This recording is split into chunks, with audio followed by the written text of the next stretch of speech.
حبیب صاحب، آج جو حکومتی مذاکراتی ٹیم کا اجلاس ہوا ہے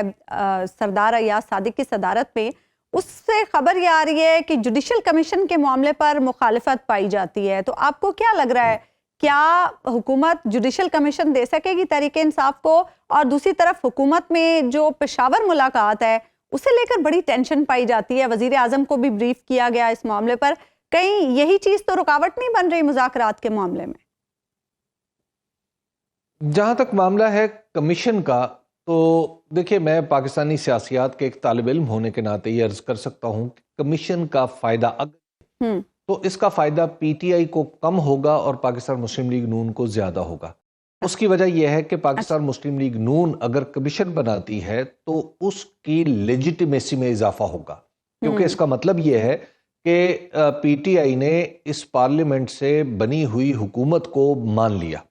اور کیونکہ اس کے نوٹیفیکیشن کو بھی تسلیم کر لیا اور اس کے بنائے ہوئے کمیشن کو بھی مان لیا، تو ایک بہت بڑا جو لیجیٹیمیسی کا پرابلم ہے وہ ان کا سالو ہوگا۔ دوسری بات یہ ہے کہ جتنا عرصہ کمیشن بننے میں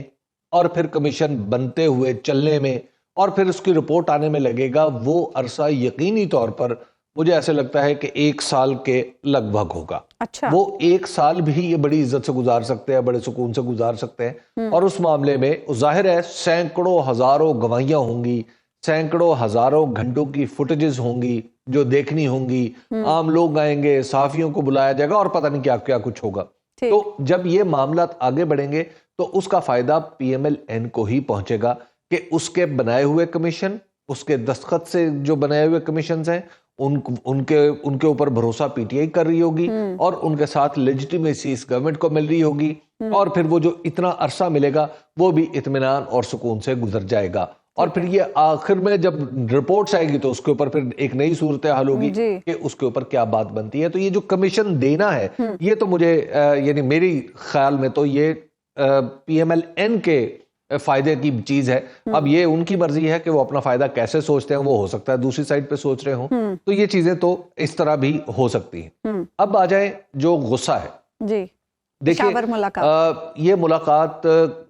یہ ملاقات جو ہے یہ بالکل اس کا غصہ ہے، ایک راستہ کھلا ہے۔ یہ میٹر نہیں کرتا کہ اس ملاقات میں بات کیا ہوئی ہے، یہ بات الگ ہے۔ اہم بات یہ ہے کہ ایک پارٹی جس کے بارے میں یہ بار بار پروپیگنڈا کیا جاتا ہے یا بات کہی جاتی ہے، الزام لگایا جاتا ہے کہ یہ جو پارٹی ہے اس سے تو اسٹیبلشمنٹ کو نفرت ہے، غصہ ہی بڑا ہے، نفرت ہی بہت ہے جی، کچھ ہو ہی نہیں سکتا۔ اچھا، اب جب آپ اتنی اور ایک اس کا نتیجہ کیا نکلا؟ اس کا نتیجہ یہ نکلا کہ اس پارٹی کے چاہنے والے جو عوام کا ایک بہت بڑا حصہ ہے اور ہماری اسٹیبلشمنٹ، ان دونوں کے درمیان خلیج کھلتی چلی گئی، بڑھتی چلی گئی، اتنی بڑھتی چلی گئی کہ ایک دوسرے کے بارے میں ایک طرف سے انتشاری ٹولہ کہا جاتا ہے، دوسری طرف کچھ اور کہا جانے لگ گیا، یہ تو پولیٹیکل باتیں ہونے لگ گئی نا۔ تو اب اس کے بعد آپ دیکھ رہے ہیں کہ وہ خلیج کم ہوتی نظر آ رہی، اس خلیج کو پاٹنا ہے، اس خلیج کو اسٹیبلشمنٹ نے بھی پاٹنا ہے، اس خلیج کو پی ٹی آئی نے بھی پاٹنا ہے، ہم سب نے اس کو مل کے پاٹنا ہے تاکہ راستے کھلے رہیں۔ ہماری اسٹیبلشمنٹ کے بارے میں یہ بات نہیں ہونی چاہیے کہ یہ کسی ایک جماعت کے ساتھ اور کسی دوسری جماعت کے خلاف ہے، کیونکہ جو ایک جماعت ہے حکومت میں وہی تو بار بار بتاتی ہے کہ غصہ ہی بڑا ہے جی، نفرت ہی بہت ہے جی، نام نہیں سنا جا سکتا جی، یہ نہیں ہو سکتا، وہ نہیں ہو سکتا، تو کم از کم یہ تاثر تو پھر اسٹیبلشمنٹ نے دور کرنا تھا، تو اسٹیبلشمنٹ نے دور کیا ہے۔ تو اس کا مطلب یہ ہے کہ یہ تو ون ون سچویشن ہے سب کے لیے۔ تو ان کی تکلیف اب ظاہر ہے دوسروں کو جو اس خلیج میں پل بڑھ رہے تھے، جو اس دراڑ میں بسیرا کیے ہوئے تھے اور چنگی پوٹے بچے دیے چلے جا رہے تھے، وہاں پر بروڈنگ ہو رہی تھی، تو اس کا نتیجہ کیا ہے؟ اس کا نتیجہ ہے کہ پھر اب ظاہر ہے ان کا غصہ تو آئے گا نا، وہ شور تو مچائیں گے، چی چی چاچا شروع ہوگی نا، تو وہ تو پھر ہو رہی ہے۔ اچھا حبیب صاحب، یہ جو مذاکرات کا معاملہ ہے یہ اس کرائسس سے نکلنے کے لیے بڑا ضروری ہے، اور اس میں حکومت کا اپنا رول ہے، پی ٹی آئی کا اپنا رول ہے، اسٹیبلشمنٹ کا بھی ایک رول ہے، کیا عدلیہ بھی اس کرائسس سے نکالنے میں ہمیں کوئی کردار ادا کر سکتی ہے؟ اگر آپ مجھ سے صحیح پوچھیں نا تو میرا دل تھوڑا سا جلا ہوا ہے، میں عرض کروں گا کہ یہ کرائسس جو پیدا ہوا ہے اس میں اگر کوئی بنیادی کردار کسی نے ادا کیا ہے، یعنی اپنے فرائض سے روگردانی کی ہے، تو وہ عدلیہ ہے۔ اس کی وجہ یہ ہے کہ اگر عدلیہ اپنے فرائض سے روگردانی نہ کرتی، اپنی بات پہ ڈٹتی، اپنے حکم کو منواتی، تو ہم اس نوبت کو ہی نہ پہنچتے۔ آپ دیکھ لیجئے کہ عدلیہ نے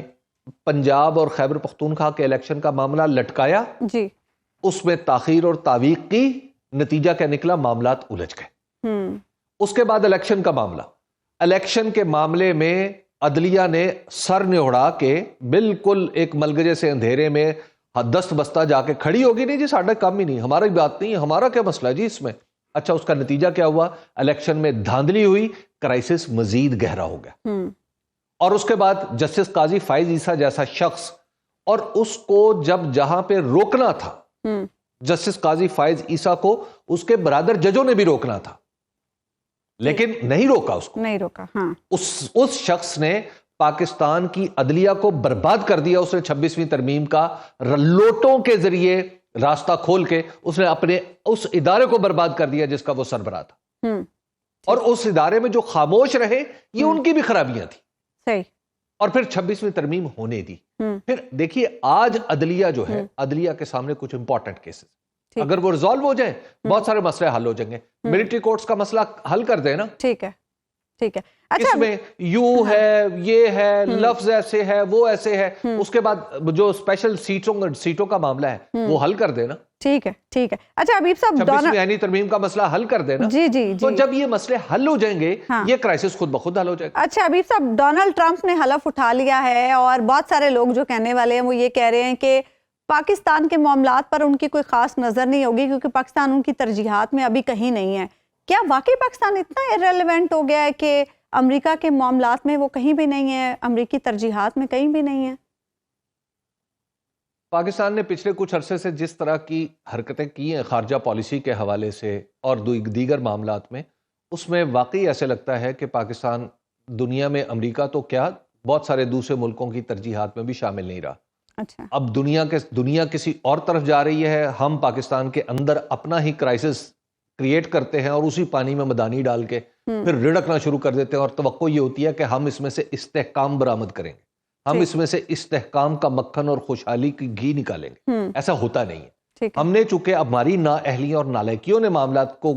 بگاڑ رکھا ہے، تو اس لیے یس یہ بات درست ہے۔ لیکن ایک بات میں آپ کو عرض کروں، ہم ایک نیوکلیئر پاور بھی ہیں، اور نیوکلیئر پاور کا جو اندرونی کرائسس ہوتا ہے نا، وہ ہر سپر پاور کا مسئلہ ہوتا ہے۔ ٹھیک ہے، جب ہمارے اندر جو کرائسس کی سچویشن ہے، یہ امریکہ کا بھی مسئلہ ہے، یہ چائنا کا بھی مسئلہ ہے، یہ سب لوگوں کا، یہ جو بگ فائیو ہے نا، ان سب کا مسئلہ ہے۔ تو لہٰذا یہ کہنا کہ امریکہ کچھ نہیں کرے گا، یہ تو بالکل پتہ نہیں یہ لوگ کون ہیں، انہوں نے خارجہ امور کہاں سے پڑھے ہیں، انہوں نے پالیٹکس کو کہاں سے پڑھا ہے، پتہ نہیں اخبار بھی پڑھتے ہیں یا نہیں پڑھتے، آئی ڈونٹ نو۔ ٹھیک ہے،